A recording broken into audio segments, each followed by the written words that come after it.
Ողջույն ձեզ, պարոն Թունյան, ես կուզեի լսել ձեր գնահատականը Հայաստանի Հանրապետության գյուղատնտեսության ոլորտի ներկայիս վիճակի մասին եւ տեսլականը զարգացման։ Շնորհակալություն, պարոն Մնացականյան, ես կարծում եմ, որ վերջին տարիներին Հայաստանի Հանրապետության գյուղատնտեսությունը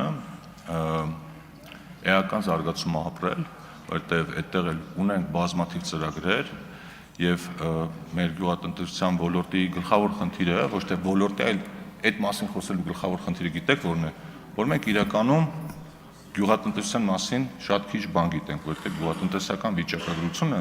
մեզ մոտ խիստ պայմանական է։ Օրինակ, եթե վիճակագրական կոմիտեն հրապարակում է, որ գյուղատնտեսության ոլորտը աճել է այսքան տոկոսով կամ անկում է ապրել այսքան տոկոսով, ես այդ տվյալներին խիստ վերապահումով եմ մոտենում, որտեղ ես չգիտեմ այդ տվյալները ինչի վրա են հիմնված։ Եվ երկրորդ կարևոր բանը անկեղծ պիտի խոստովանեմ, որ մեր հանձնաժողովում գյուղատնտեսության ոլորտը ներառված չէր, դա տարածքային կառավարման հանձնաժողովում էր եւ շատ խորքային տվյալներ այդ առումով ես չունեմ, բայց հիմա տեղափոխվել է արդեն տնտեսական հարցերի մշտական հանձնաժողով ու արդեն ես ինքս էլ ավելի շատ խորամուխ կլինեմ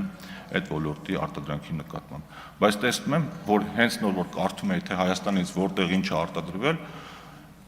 արդեն երևում է, որ մեր գյուղատնտեսությունը նույնպես գնում է դիվերսիֆիկացման եւ ստանդարտներին համապատասխանելու ճանապարհով։ Շնորհակալություն։ Արձագանք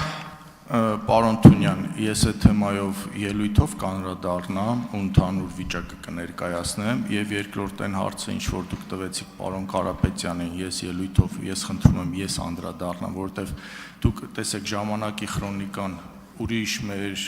կուսակցության անդամների վերաբերյալ ներկայացնում եք, բայց երբ որ ես ժամանակին այս մասին խոսել եմ ու ներկայացրել եմ վտանգների մասին խոսել եմ ու իրականացրել չեք խոսում։ Եվ հաջորդը պարոն Կարապետյանը ձեզ հարց տվեց, խնդրում եմ այդ հարցին էլ պատասխանեք էլի, որպես արձագանք։ Պատասխանեց բան հարցը։ Չէ, ինչպես պատասխանեցի, այնպես պատասխանեցի։ Okay, ուրեմն ելույթով կանդրադառնանք։